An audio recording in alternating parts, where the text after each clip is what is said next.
자, 그럼 강의를 시작하도록 하겠습니다. 자, 본격적으로 배워볼 내용은요, 전기 에너지의 생산이라고 하는 내용이죠. 자, 여기는 학습 목표만 보는 게 아니라 첫 번째 과정도 한번 같이 해볼게요. 손전등이 두 종류가 있어요. 두 종류가 있는데, 여기는 일반적인 손전등이고요. 여기는 손으로 돌리면 불이 켜지는 그런 손전등이네요. 그러면 자, 마지막으로 나오는 거는 빛에너지가 나오는 거겠죠. 자, 그런데 어떤 에너지가 빛에너지로 변해서 나오게 되느냐, 이런 과정을 에너지 전환 과정이라고 하는데, 에너지 전환 과정을 한번 써보자라는 이야기예요. 어떻게 에너지가 바뀌어서 돌아다니는지, 변화하는지를 써보자라는 거죠. 자, 둘 다 전등이니까, 손 전등이니까 무슨 에너지겠어요? 빛 에너지가 나오기까지는 일단 무슨 에너지가 반드시 있어야 되겠어요? 빛 에너, 그렇죠. 전기 에너지가 빛 에너지로 바뀌는 거겠죠. 자, 그러면 이 전기 에너지는 과연 어디서 왔을까? 밑에 있는 이 자가발전 손전등의 경우에는 돌림으로써 결국 운동을 했으니까 운동 에너지가 전기 에너지로 바뀌었고 전기 에너지가 다시 빛 에너지로 바뀌게 되었다. 이렇게 에너지 전환 과정이 나오는 거고, 그럼 손전등은 도대체 뭐가 전기를 만들어냈을까? 손전등 안에 보통 뭐가 들어가 있죠? 그렇죠. 건전지가 들어가 있죠. 그러면 이거 뭐라고 써야 될까요? 건전지 이렇게 쓰면 될까요? 그거 좀 이상하죠. 밑에도 운동 에너지 이렇게 써 있으니 여기도 무슨 에너지라고 써야 될 텐데, 건전지에 들어가 있는 에너지는 무슨 에너지라고 해야 될까요? 네, 건전지에 들어가 있는 에너지는 건전지 같은 거 똑같아요. 종이에도 에너지가 있습니다. 네, 종이 태우면 불 나잖아요. 그거 에너지 맞죠? 그래서 종이 안에도 에너지가 있고 석탄, 석유 전부 다 에너지가 들어 있어요. 이렇게 어떤 물질들이 갖고 있는 에너지, 건전지도 마찬가지 물질로 존재하는 거니까. 그래서 이런 어떤 물질들 안에 들어있는 에너지, 물질들이 갖고 있는 에너지를 뭐라고 부르냐면 화학 에너지다 이렇게 불러요.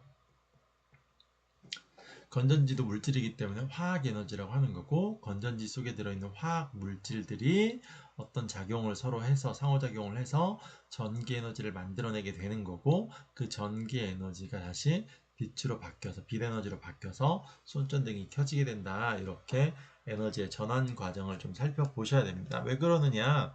중요하니까요. 이번 단원에서 우리가 전기 에너지를 생산하는 거에 대한 내용만 배우는 게 아니고, 어떤 과정을 통해서 변화 과정을 통해서 전기 에너지가 만들어지는지도 알아야 되기 때문이겠죠. 자, 그럼 학습 목표를 한번 볼게요. 첫 번째, 전자기 유도 현상을 설명할 수 있다. 자, 전자기 유도 현상이 뭐길래, 제목은 뭐예요? 전기 에너지의 생산인데 전자기 유도 현상을 설명하래요.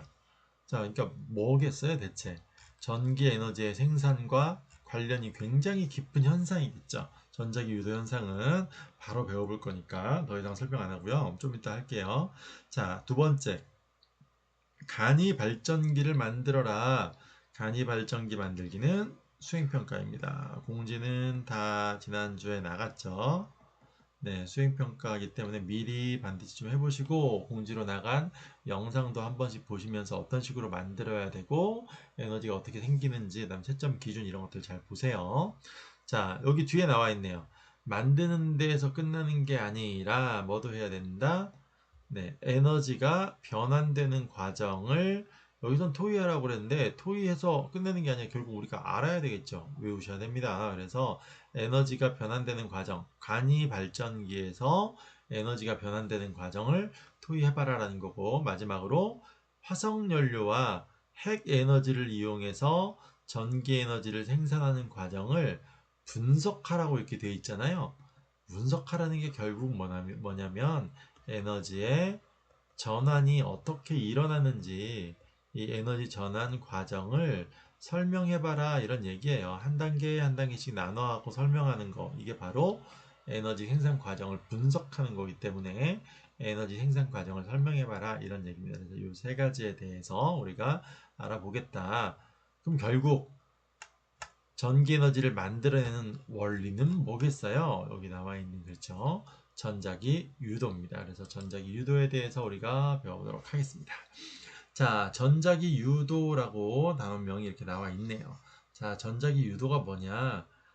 말 그대로 하자면 유도는 뭔가를 끄집어내는 거죠. 유도 신문, 내가 원하는 거를 물어봐 갖고 이렇게 답을 할 수, 내가 원하는 답으로 이끌어내는 걸 유도 신문, 유도 미사일, 뭐 유도탄 원하는 방향으로 이렇게 움직여 가는 거잖아요. 마찬가지예요. 전자기를 유도해낸다, 끌어낸다 이런 얘기예요. 전자기는 뭐냐? 전자기란 전기와 자기를 합친 걸 전자기라고 불러요. 자, 전자기는 전기와 자기를 합친 거니까 전자기 유도라고 하는 게 결국 뭐예요? 전기와 자기를 어떻게 끌어낸다 이런 얘기겠죠? 네, 그러면 전기와 자기를 끌어낸다라고 돼 있는데 그럼 두 가지를 우리가 하는 거냐? 그게 아니에요. 중학교 때 우리가 뭘 여러분들이 기억하셔야 되냐면 앙페르 법칙이라고 하는 거 기억나세요? 네, 기억 안 나는 친구들이 대부분일 것 같아가지고 자, 앙페르 법칙 하면서 어떤 것들이 나오냐면 오른나사 법칙, 오른손 할 때 그 오른이요. 오론이 돼버렸네요. 네, 오른손 할 때 오른나사 법칙 이런 거 나오는데 기억이 안 나시는 분들을 위해서 설명을 해드리면 앙페르 법칙은 직선 도선을 얘기해요. 전선이요. 직선 도선. 네, 결국 전선입니다. 네, 전선에 전류가 흐르면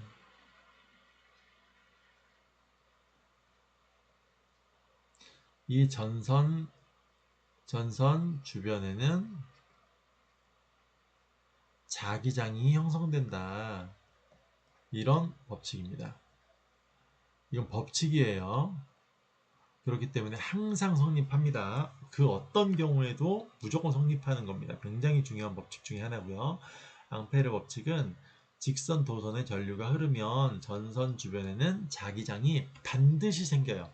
어떨 땐 생기고 어떨 땐 생기지 않고 이런 건 없어요.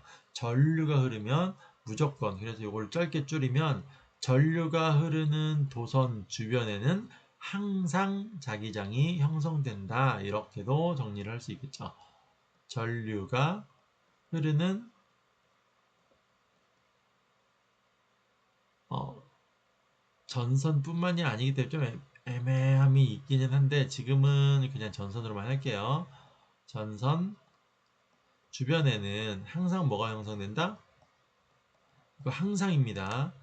항상 자기장이 생긴다.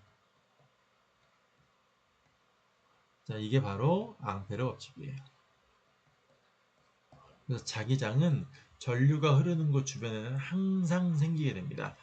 자, 그래서 이걸 이용해서 우리가 다른 생각을 해본 게 뭐냐면, 자기장은 그러면 단독으로 생길 수 있을까? 전류가 흐르지 않는데도 자석이 그냥 마음대로 생길 수 있을까? 이런 의심을 해보는 거예요. 그래서 또 다른 얘기가 나와요. 그래서 자기장이 만들어진다는 우리가 언제 배운 적이 있냐면, 지난주에 배웠는데, 지구 내부 하면서요. 직권의 변화 이런 거 하면서 나왔었죠. 그렇죠. 지구 내부 에너지에 의해서 외핵이 대류했을 때 외핵의 대류는 지구 자기장을 형성한다 이렇게 했었죠. 외핵, 외핵이 대류했는데 왜 자기장이 생길까? 앙페르 법칙으로 설명이 됩니다. 흐른다, 움직인다죠. 그러니까 외핵이 흘러다니는 것 때문에 뭐가 생긴다? 자기장이 생겨요. 그러면 외핵의 흐름 자체가 결국 뭐가 된다는 얘기야? 맞아요. 전류다 이렇게 해석을 할 수가 있겠죠. 외핵의 흐름 자체가 전류라고 하는 이런 어마어마한 비밀을 우리가 알게 된 겁니다. 나중에 좀 더 자세하게 배울 수 있을 거고요.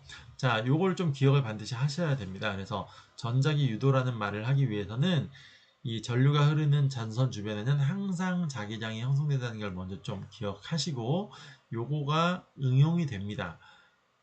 그러니까 다른 이상한 생각을 한 사람이 생긴 거 이거를 한번 거꾸로 뒤집어서 생각해 볼까라고 하는 사람이 생긴 건데 네, 그 사람에 의한 실험이 이제 진행이 될 거니까 한번 같이 교과서를 볼게요.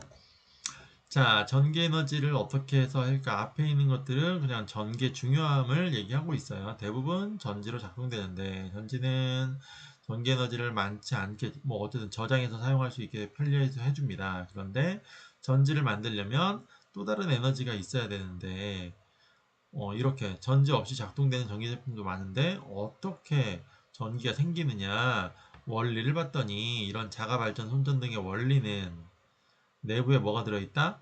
자석과 코일이 들어있어서 손잡이를 돌리면 전류가 흘러서 불이 켜진다. 이렇게 돼 있잖아요. 결국 자가발전 손전등이라고 하는 건 전류를 만드는데 전류가 어떻게 만들어지는지 전류가 발생하는 원리를 좀 알아보자라는 질문인 거죠. 여기서 한 가지 알고 계실 코일을 나와 있는데 도선을 원통형으로 여러 번 감아 놓은 거라고 그랬잖아요. 전선을 이렇게 해놓은 거 이런 것들은 직선 도선이라고 부르고요. 휘어져 있어도 네 이렇게 좀 꾸불꾸불하게 있어도 직선 도선이에요. 자, 그런데 이렇게 돼 있는 거예요. 이걸 꼬아서 이렇게 해놓은 거. 사실 한 번만 꼬아도 꼬인 겁니다. 그래서 한 번만 꼬았을 때 요 꼬인 부분, 꼬여서 이렇게 원형으로 이렇게 되어 있는 요 부분, 원형으로 되어 있는 이 부분을 바로 코일이라고 불러요. 이런 식으로 꼬여있는 이런 전선을 코일이라고 합니다. 한 번만 감아도 코일이 되고요. 여러 번 감아도 코일이라고 하고요. 그래서 감은 횟수가 한 번 이상이면 무조건 코일이라고 한다. 전선의 일부입니다. 전선이에요. 자, 밑에 보시면 전자기유도에 대한 실험이 나옵니다. 여러분들이 대면 수업을 할 때 수업 시간에 직접 한번 해볼 거고 어떻게 움직이는지 관찰을 해서 할 건데 지금은 설명을 먼저 들으시고 확인하는 개념으로 진행을 할게요. 자, 처음에 자석을 가만히 놓으면 이게 가만히 있어요. 아무것도 일어나지 않아요. 검류계라고 하는 장치는 전류가 생겨나는 것. 자, 검류계는 전류의 생성을 확인하는 장치인데 생성뿐만이 아니라 방향도 확인할 수 있는 장치예요. 그래서 전류의 생성 플러스 전류의 방향 이 두 가지를 확인할 수 있는 기구입니다. 그래서 지금 보시면 바늘이 가운데 이렇게 있는 거 보이시나요? 네, 여러분들 책에 보시면 바늘이 가운데 있는 거 확인할 수 있을 거예요. 자, 가운데가 0으로 돼 있어요. 자, 이 가운데가 0으로 돼 있고요. 바늘이 이렇게 있으면 가운데가 0으로 돼 있고 오른쪽 왼쪽으로 이렇게 눈금이 나눠져 있는 겁니다. 오른쪽 왼쪽으로 이렇게 돼 있어서 여기 있는 바늘이 오른쪽으로 이렇게 움직여가면 전류가 지금 이쪽 방향, 오른쪽 방향으로 흐르고 있다는 뜻인 거고 바늘이 이렇게 왼쪽으로 움직여가면 왼쪽 방향으로 흐르고 있다는 거고 이 바늘이 움직이는 폭이 작으면 전류가 약하게 흐른다는 거고 폭이 커지면 전류가 굉장히 세게 흐른다. 이런 식으로 전류의 흐름, 그 다음에 방향을 확인할 수 있는 장치고요. 생성이 됐으니까 전류의 당연히 크기도 확인할 수 있는 장치겠죠. 일단 움직였다는 건 전류가 만들어졌다. 생성 확인할 수 있겠고 그 다음에 어느 쪽으로 움직이는지를 가지고 전류의 방향도 확인이 되고 얼마나 움직였는지 얼마나 많이 벌어졌는지를 가지고 전류의 크기도 확인할 수 있는 이런 장치가 바로 검유계다라는 거고요. 자, 코일 여기 있는 거는 코일이죠. 되게 여러 번 감아놨네요. 이 코일을 영어로는 솔레노이드라고도 표현을 합니다. 근데 우리 책에는 일단 코일로만 나와 있으니까 코일로만 기억을 하고 넘어갈게요.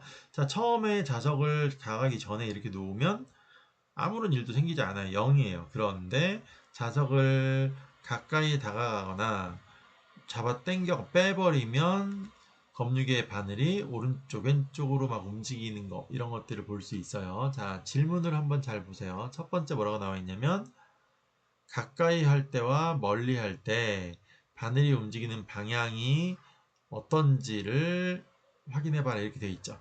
자, 두 번째는요. 막대 자석이 정지해 있을 때 코일 속에서 그냥 이 속에다 집어넣고 가만히 있으면 정지해 있으면 검유계 바늘이 어떻게 나타나는지를 보라는 거고 세 번째는 빠르게 움직일 때와 느리게 움직일 때의 움직임이 어떻게 달라지는지 이걸 보라는 거잖아요. 자, 이런 것들을 가지고 아까 얘기했던 이 검유계의 특징을 이용해서 전기가 어떤 식으로 생겨나고 방향은 어떻고 크기가 어떤지를 확인해 보는 그런 실험입니다. 직접 한번 해볼 텐데 해석을 해보시면 어떤 일이 벌어지느냐. 첫 번째 나와 있네요. 코일 근처에서 자석을 움직이면 전류가 흘러서 검유계 바늘이 움직입니다. 자, 우리가 보는 건 뭐예요? 전류가 흐르는 걸 보는 게 아니라 검유계 바늘이 움직이겠죠. 우리가 보는 건 뭐다? 코일 근처에서 자석을 움직이면 검유계 바늘이 같이 따라서 움직인다는 것을 우리가 볼 수 있는 거고요. 자, 검유계 바늘이 움직인다는 건 뭘 표현하는 거다? 전류가 흐르고 있다라고 하는 걸 표현하는 거죠. 뭐 원인 결과 관계를 따지자면 전류가 흘렀기 때문에 검유계가 움직였겠지만 자석을 움직여서 전류가 흘렀고 이 전류가 흘렀으니까 검유계 바늘이 움직였겠죠. 이런 관계로 분석을 좀 해봐야 돼요. 앞으로도 계속 분석할 거기 때문에 가장 간단한 거 먼저 해본 겁니다. 자, 결국은 뭐예요? 코일 근처에서 자석을 움직이게 되면 전류가 흐르는구나라는 것들을 알 수 있겠다라는 거죠. 자, 그리고 자석이 움직이는 방향이 달라지면 검유계의 바늘이 움직이는 방향이 달라진다 이렇게 나와 있네요. 그러니까 아까 앞에 질문에서 N극을 가까이 할 때와 N극을 멀리 할 때 지금 N극을 한 번은 가까이 한 번은 멀리 지금 움직이는 방향이 달라졌잖아요. 이렇게 움직이는 방향이 달라지면 검유계의 바늘도 서로 다른 방향으로 움직인다 이런 얘기예요. 자, 세 번째는 움직이는 빠르기가 달라지면 어떻게 되느냐. 빠르기에 따라서 뭐가 바뀌냐면 움직이는 폭이 달라진다. 움직이는 폭은 아까 뭐라고 그랬죠? 얘가 조금 움직였을 때랑 많이 움직였을 때 뭐가 달라진다고 그랬어요? 여기에서 조금 움직였을 때와 많이 움직였을 때 무슨 차이라고 그랬어요? 전류의 크기였죠. 전류의 세기 또는 전류의 크기요. 자, 폭은 전류의 세기를 의미합니다. 자, 그래서 빠르기가 어떻게 써요? 빨라지면 커지겠어요? 느려지면 커지겠어요? 그쵸? 빨라지게 되면 움직이는 폭이 확 하고 커지게 되는 이런 현상이 나타납니다. 그래서 자, 정리를 하자면 자, 지금 전체 내용을 다 지금 정리를 하는 겁니다. 자, 먼저 전자기 유도에 대한 이야기가 나옵니다. 자, 전자기 유도에 대한 설명은 맨 밑에 줄에 이제 이어져서 나오는 부분이죠. 자, 전자기 유도가 과연 뭐냐? 전기장과 자기장을 유도, 끌어낸다라고 아까 맨 앞에서 설명을 드렸는데, 보다 과학적인 정의를 내리자면, 코일 근처에서 자석을 움직이면 코일에 전류가 흐르는 이런 현상, 이걸 뭐라고 한다? 전자기 유도 이렇게 부른다라는 거예요. 자, 전자기 유도는 뭐라고요? 전기장과 자기장을 유도해 내는 거다 이렇게 했지만 실제로 정의에서는 전류가 생기는 현상 이렇게 얘기를 하는 거고요. 왜 전류가 생기는 현상이라고만 우리는 얘기를 합니까? 위에 아까 앙페르 법칙 있잖아요. 전류가 생기면, 전류가 흐르면 그 주변에 무조건 뭐가 생긴다고 그랬어요? 자기장이 생긴다고 했죠.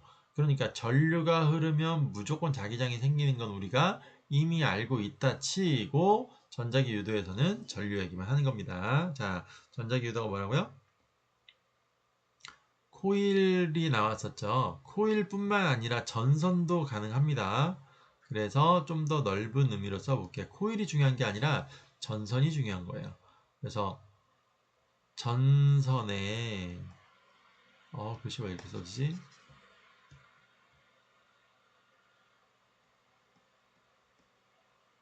전선 주변에서 자기장의 주변에서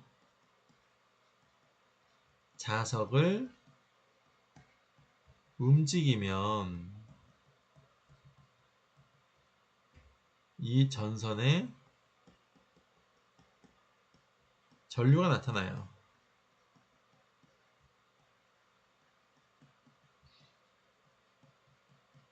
자, 근데 왜 코일로 해야 되느냐? 이 내용은 뭐냐면 전선 주변에서 자석을 움직이면 전선에 전류가 흐르는 현상을 전자기 유도라고 했어요. 그런데 왜 코일로 우리 책에는 써 있느냐? 자, 한번 볼게요. 이렇게 전선이 두 종류가 있다고 하자고요. 자, 두 종류가 있으면 자석을 한번 갖다 대고 움직여 볼게요. 자석이 이렇게 있어요. 이 자석을 갖다가 댔다가 다시 멀리 합니다. 그러면 아까 앞에서 얘기를 했는데 뭐라고 했냐면 자석이 움직이면, 즉 전선 주변에서 자석을 움직이면 전류가 흐른다고 그랬죠. 분명히. 그러니까 이 전선 주변에서 자석이 움직였으니까 위에 있는 이 빨간 전선, 직선 전선 이 주변에서 움직였으니까 이 부분에 뭐가 생겨요? 전류가 생길 수밖에 없겠죠. 전자기 유도가 되겠죠. 자석이 왔다 갔다 했으니까. 자, 그럼 여기를 한번 볼게요.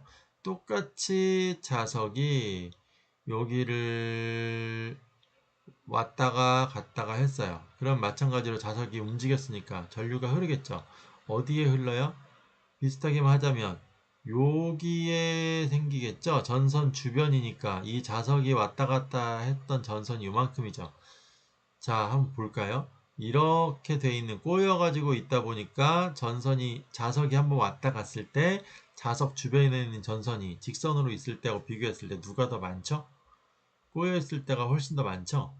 자, 이것 때문에 꼬아 놓는 거예요. 그러면 전류가 생기더라도 전류는 직선 도선인 경우에는 전류가 어디에서만 생기겠어요? 왔다 간다니까 자석 주변이라고 했으니 자석 주변 요만큼에서만 전하의 이동, 즉 전류라고 하는 게 생기는 거고 얘는 여기서부터 이렇게 한 바퀴를 돌아서 여기까지가 다 주변이 되는 거니까 주변의 길이가 직선 도선일 때보다 2배, 3배 이상 길죠. 자, 그래서 더 많은 부분에서 전류가 생기니까 뭐가 더 센 전류가 생기겠어요? 네, 더 많은 부분에서 전류가 생겨야 더 센 전류가 생기겠죠. 그래서 코일을 쓰는 거예요. 코일은 이렇게 자석을 한번 왔다 갔다 했을 여기는 직선 도선이고요.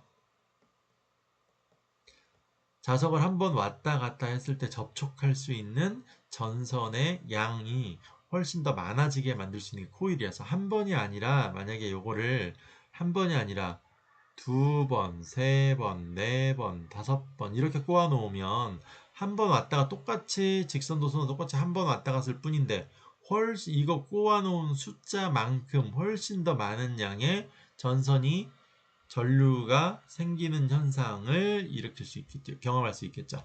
그래서 코일을 이용하게 되면 직선 도선보다 둘 다 전자기 유도는 일어납니다. 그런데 직선 도선 주변에는 이렇게 적은 부분만 자기장이 왔다 갔다 해서 자석이 왔다 갔다 했기 때문에 자석의 영향을 이렇게 조금밖에 못 받았고 코일은 굉장히 많은 부분이 자석의 영향을 똑같은 움직임 한 번에 대해서 더 훨씬 더 많은 코일로 돼 있으면 훨씬 더 많은 전선이 영향을 받기 때문에 코일이 더 전자기 유도가 잘 되겠죠.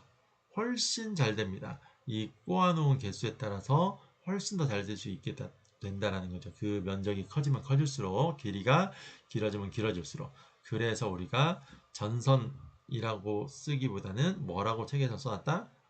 코일이라고 써놨다. 실제로 코일을 사용하거든요. 전선을 사용하는 경우는 거의 측정되지 않아요.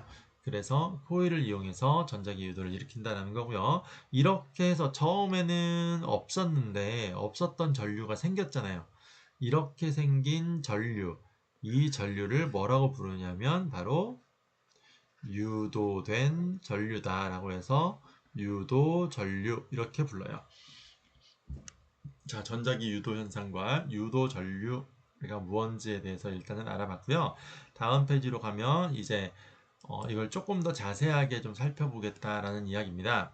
자, 아까 실험 질문에서 두 번째를 보시면 뭐가 나와 있었냐면 코일 속에서 막대 자석이 정지해 있을 때 바늘이 어떻게 되는지를 물어봤잖아요.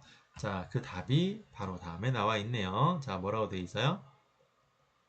자석이 정지하면 유도전류는 흐르지 않는다 이렇게 돼 있죠. 네, 자석 주변이라고 했으니까 분명히 요거를 안으로 집어넣으면 이 코일 전부가 다 멀리 있을 때보다 자석 주변에 있으니까 전류가 흘러야 될 것 같은데 정지해 있으면 흐르지 않는데요. 움직일 때만 흐른대요.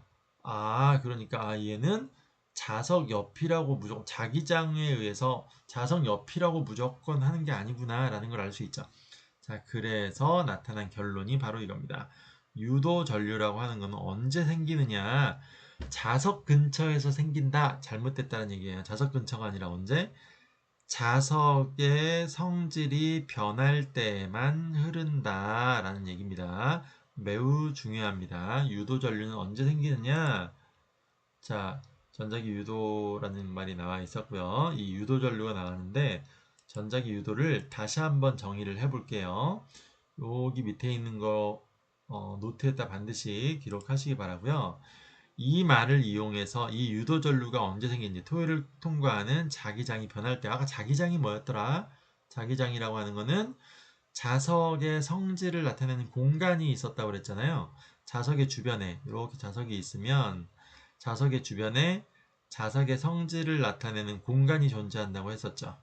그 자석의 성질을 나타내는 공간을 자기장이다 라고 부르는 거고요. 그 자기장이 여기 나와 있는 이 자기장입니다. 자, 그래서 이 자석 주변에는 자기장이 이렇게 뻗어 나와요. S극으로 들어가고요. N극에서 나와서 S극으로 이렇게 들어가는 이런 움직임을 보이는 자기장들이 이렇게 돌겠죠. N극에서 나와서 S극으로 들어가게 되면 이 화살표로 제가 나타냈는데 자기장은 이렇게 화살표로 표현을 하기로 약속을 한 겁니다. 이 자석의 주변 공간, 이 공간이 바로 자기장이다. 그러면 자석의 세기는 어디로 갈수록 셌었죠? 자석에 가까울수록 셌었죠. 그 다음에 옆은 약해요. N극 끝이나 S극 끝이 셌고요. 그 이유가 바로 자기장에 이 표현할 때 썼던 이 화살표 모양의 선들, 이 선들의 개수가 빽빽하게 밀집되어 있기 때문에 이 선들의 개수가 많기 때문이다. 이렇게 설명을 하거든요. 그래서 자기장이 변한다라고 하는 건 이 선의 개수나 방향이 변한다라는 이야기를 하는 겁니다. 그래서 전자기 유도를 다시 한번 정의를 해볼게요. 전자기 유도를 아까는 뭐라고 그랬냐면 자석이 움직일 때 이렇게 얘기를 했죠. 자석이 움직이게 되면 자석 주변에 있는 그 자석의 성질이 바뀌겠죠. 전선이 이렇게 있는데 얘가 다가가면 S극이 점점 다가오니까 자석의 성질이 강해지겠죠. 멀어지면 자석의 성질이 약해지겠고요. 이런 걸 얘기하는 겁니다. 그래서 전자기 유도를 다시 한번 자기장의 개념을 써가지고 정리를 하자면 전선 주변에서 뭐가 변화하면 자기장이 변화하면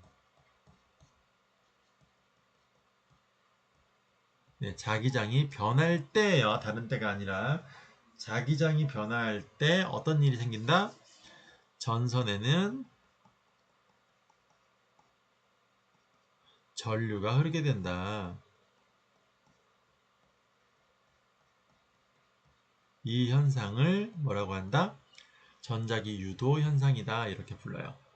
자, 그래서 전자기 유도는 전선 주변에 자기장이 변화할 때 생긴다. 굉장히 중요합니다. 자기장이 있을 때 이렇게 헷갈리시면 안 돼요.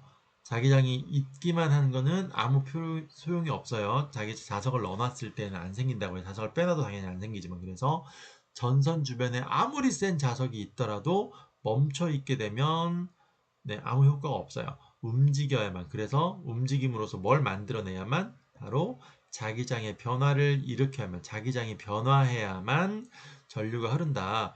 전류가 흐르는 것도 결국은 뭐예요? 원래는 전류가 흐르지 않았는데 전류가 흐르는 거니까 이것도 변화잖아요. 그러니까 이 변화가 일어나려면 요 변화가 있어야 된다. 변화로서 해석을 여러분들이 하시면 좋아요. 전류의 변화는 자기장의 변화에 의해서 일어난다라는 거고 전류의 변화는 당연히 어디서 일어나겠어요?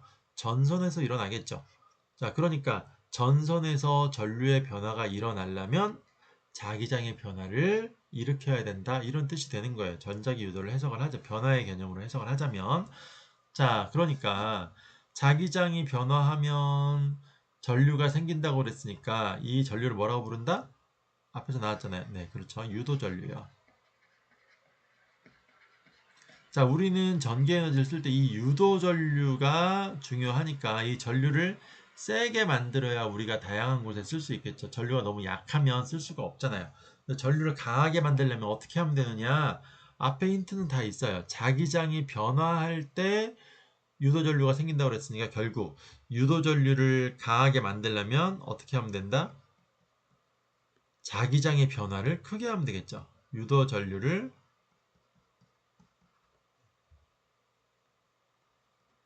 강하게 하려면 네, 어떻게 하면 되느냐? 바로 답은 뭐다? 자기장의 변화를 크게 하면 됩니다.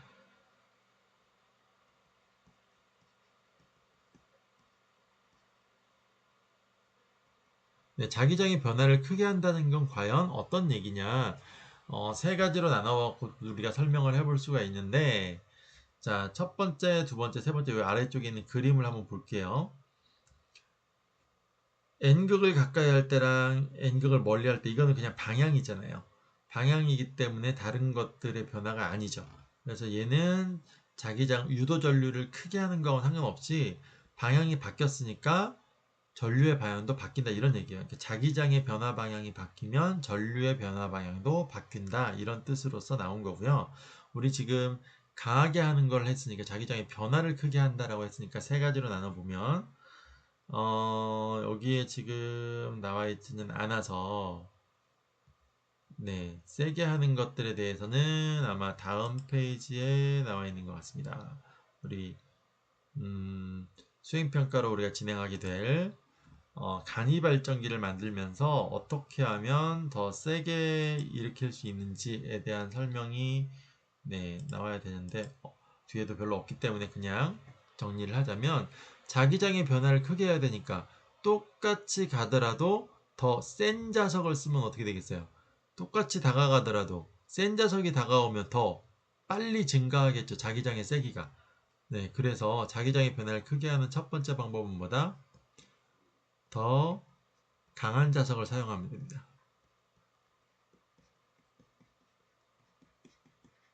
네, 더 강한 자석을 사용하게 되면 똑같은 속도로 다가오더라도 똑같이 천천히 다가오는데 더 팍팍 변하겠죠. 증가가 더 빨리 일어나고 또 멀어지더라도 똑같이 멀어지더라도 약한 자석보다는 센 자석이 가까이 있을 때 굉장히 크게 느껴졌는데 조금만 멀어지더라도 확확 줄어들겠으니까 자기장의 변화가 커지겠죠. 자, 두 번째는 방금 얘기했네요. 똑같이 다가오더라도 즉 속도가 일정할 때를 얘기했는데 이번에는 같은 자석을 사용하게 되면 어떻게 하면 됩니까? 더 강한 자석을 사용하게 되면 이건 언제의 경우냐면 속도가 일정할 때겠죠. 자, 그러면 자석을 일정하게 되면 더 빠르게 움직인다 이런 얘기입니다. 뭐가 일정할 때? 자석이 일정하다. 자기장의 세기가 일정할 때에는 빨리 움직이게 되면 얘가 빠르게 다가오면 자기장이 좀 더 커지겠죠. 자기장의 변화가 좀 더 크게 일어나겠죠. 천천히 다가올 때랑 빨리 다가올 때 이렇게 해서 자기장의 변화를 크고 작게 만들 수 있다는 거고요. 세 번째가 뭐가 있냐면 전선 주변이라고 우리가 얘기를 했었잖아요. 그러니까 아까 처음에 설명을 했었는데요. 전선보다는 뭐가 좋다고 그랬죠? 코일이 좋다 이렇게 얘기했잖아요. 한 번이라도 꼬아놓게 되면 여기에 자석이 이렇게 위치한다고 했을 때 자석이 이렇게 위치한다고 했을 때 꼬아놓게 되면 영향을 받는 전선이 이만큼으로 영향을 받는 전선이 이렇게 늘어난다 이렇게 얘기했었잖아요. 아, 직선보다는 코일을 사용해라. 처음부터 코일 사용할 거거든요. 그럼 어떻게 하면 더 유도 전류가 강해질까요? 그렇죠. 네. 코일을 여러 번 감으면 되겠죠. 한 번보다 두 번 감게 되면 영향을 받는 전선의 양이 훨씬 많아지겠죠. 세 번이면 더 많아지겠고요. 네, 맞습니다. 그래서 어떻게 하면 돼요? 코일의 감은 횟수를 증가시키면 됩니다. 네, 코일의 감은 횟수를 증가시키면 나머지는 다 일정할 때 이야기했죠. 속도와 자석이 일정할 때를 이야기하는 거고요. 그럼 나머지 두 개도 코일의 감은 수가 일정했겠죠. 얘기를 안 했지만. 네, 그렇습니다. 이것까지 다 쓸 필요는 없어요. 나중에 이걸 설명을 할 때에는 기본은 우리가 안다고 생각하기 때문에 세 가지 변인이 나왔으니까 하나를 변화시킬 때 나머지 두 개는 일정해야 된다. 이 정도는 우리가 안다고 생각하니까. 자, 유도전류 강하게 하는 방법 지금 나와 있고요. 자, 전자기 유도에서 아까 자기장이 변화하면 전류의 변화가 생긴다 이렇게 했잖아요. 그러니까 자기장의 변화가 달라지면 전류의 변화도 달라지겠죠. 그 이야기가 요 밑에 있는 그림에 나와 있습니다. 자, N극이 다가오게 되면 지금 어느 방향으로 흐르고 있냐면 반시계 방향으로 전류가 이렇게 흐르고 있죠. 아래쪽만 보면. 그런데 어떻게 되고 있어요?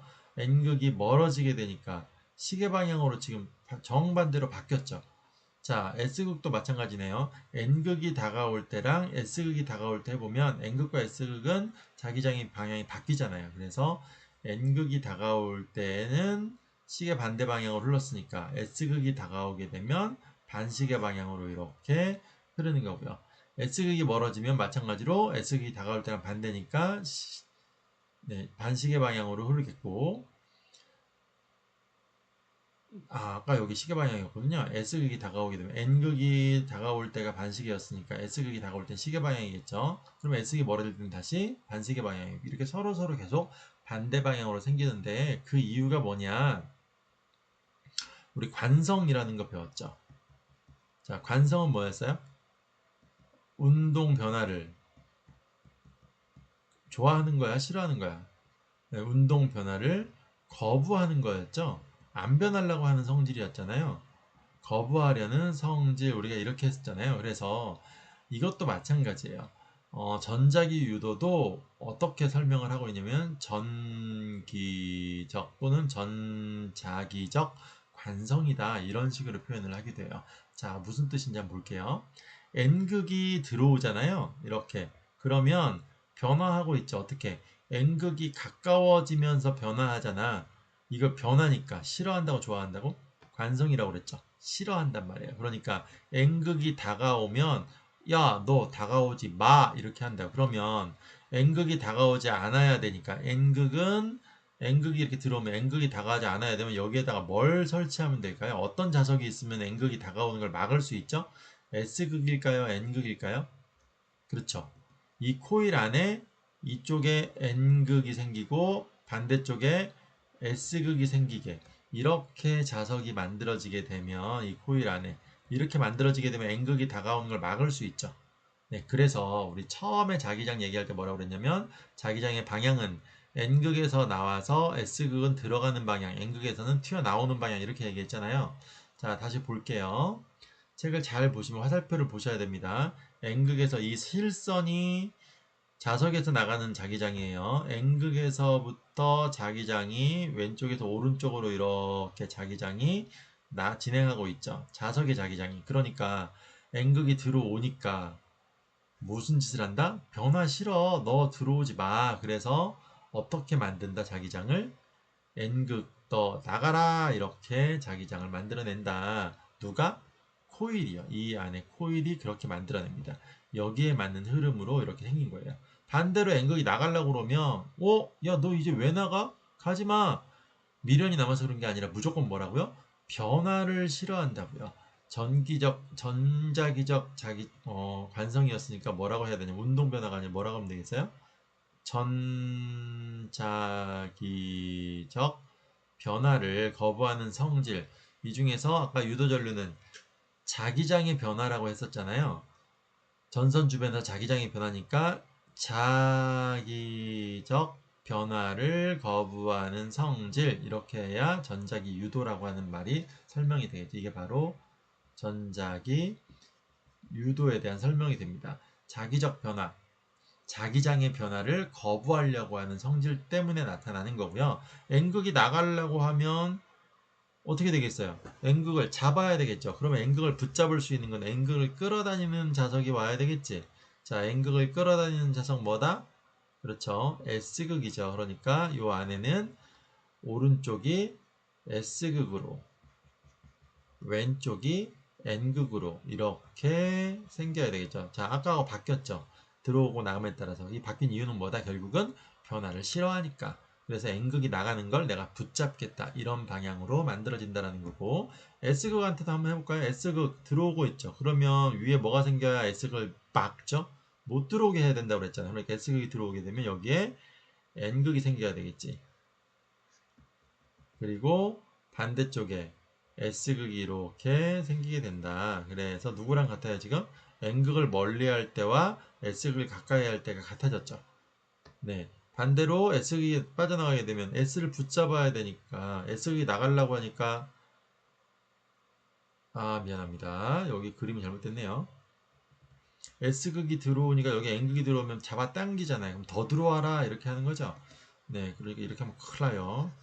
네, S극이 들어오게 되면 S극을 막아줘야 되니까 여기에 S극이 생겨서 너 들어오지 마 이렇게 막아야 되겠죠. 네. 그 다음에 반대쪽에는 N극이 생기는 거고요. 이런 방식으로 생겨야 된다. 그래야 누구랑 같은 겁니까? 아까 N극이 나갈 때랑 S극이 들어올 때는 당연히 같겠죠. 서로 반대니까. 들어오는 거 나가는 거 반대, N극 S극 반대니까 똑같은 일이 벌어지겠죠. 자, 마찬가지로 S극이 나간다. 야, 너 왜 나가? 나가지 마. 이번엔 잡아야 변화가 없으니까 여기에 N극이 생기고 반대편에 S극이 생기는 이런 방식으로 변화가 일어난다. 그래서 여기에 맞게 이렇게 흐름이 만들어질 수 있는 방향으로 전류가 생기게 된다. 이게 바로 전자기 유도라고 하는 법칙이고요. 이 전자기 유도 법칙을 발견한 사람 이름 정도는 알아둡시다. 이 사람에 의해서 우리가 지금까지 전기를 사용할 수 있게 된 겁니다. 가장 근본적인 발견을 해낸 사람이에요. 패러데이라고 하는 과학자입니다. 마이클 패러데이라고 하는 과학자고요.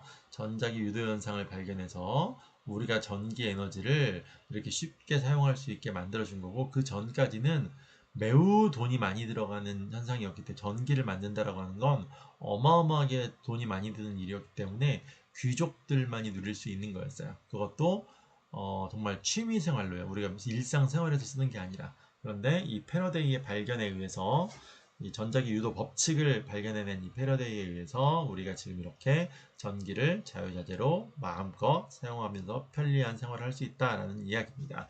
자, 요 내용들까지 한번 교과서 보면서 정리를 할 거고요. 중간에 보면 유도 기전력이라는 말이 나와 있어요. 기전력이라고 하는 게 뭔지만 먼저 볼게요. 기전력이라고 하는 건 전류를 흐르게 할 수 있는 능력이라고 되어 있죠. 아까 앞에서 우리가 어떤 개념들을 배웠냐면 전압이라고 하는 거를 배웠어요.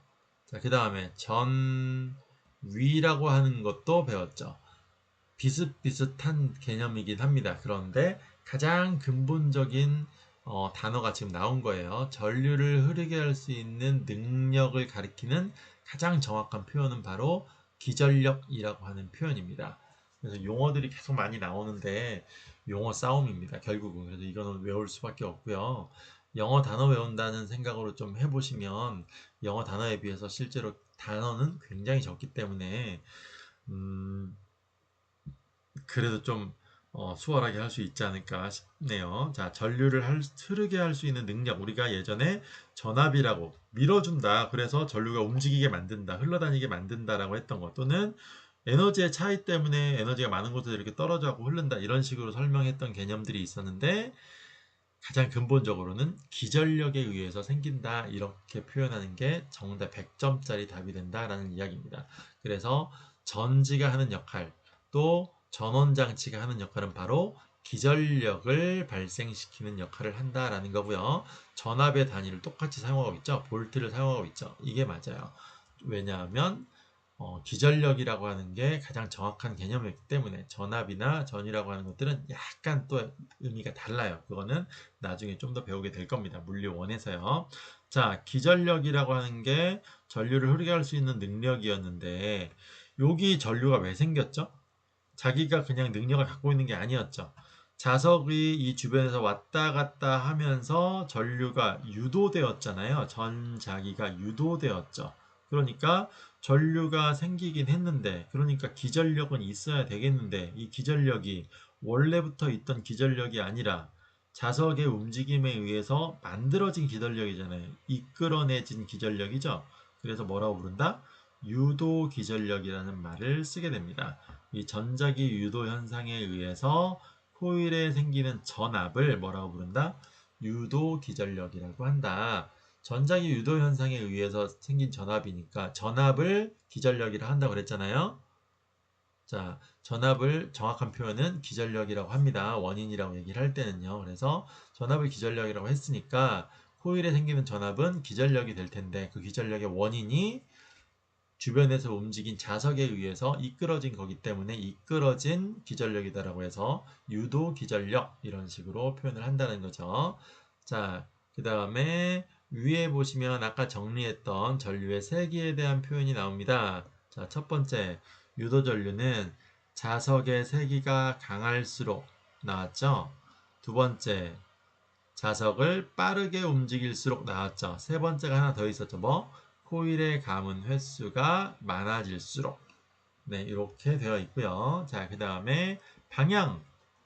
네, 가까이 할 때와 멀리 할 때가 다르다. 그래서 자석의 극에 따라 달라지고 자석의 운동 방향에 따라서도 달라진다. 이런 얘기죠. 자석을 가까이 할 때와 멀리 할 때가 다르고 N극을 가까이 할 때랑 S극을 가까이 할 때가 다르고 N극을 멀리할 때랑 S극을 멀리할 때 똑같이 멀리 하더라도 운동 방향은 같더라도 극이 달라지면 달라진다. 그 이야기 하고 있는 겁니다. 자, 그래서 여기는 정리를 좀 해보도록 하겠고요. 여기 코일의 방향 이거 외울 필요가 없어요. 그냥 이대로 따라가셔야 되는 거고 이거 할 때 우리가 하는 게 오름나사 법칙을 똑같이 사용을 하는데 그렇게까지는 좀 힘들고요. 이거는 직접 대면 수업할 때 해보는 게 좋을 것 같아서 생략을 하도록 하겠습니다. 근데 중요한 건 어느 쪽으로 흐르는 방향이냐 요거를 잘 살펴보는 건데 이 코일 내부에 생긴 자기장이 어느 쪽인지 튀어나온 오른쪽 방향인지 왼쪽 방향인지 이 정도는 아셔야 돼요. N극에서 항상 튀어나온다고 그랬고 S극에서 들어간다고 그랬죠. 그러니까 가번 그림 같은 경우에는 N극이 오른쪽에 있으니까 오른쪽 방향 코일 내부의 자기장이 오른쪽을 향하는 방향인 거고요.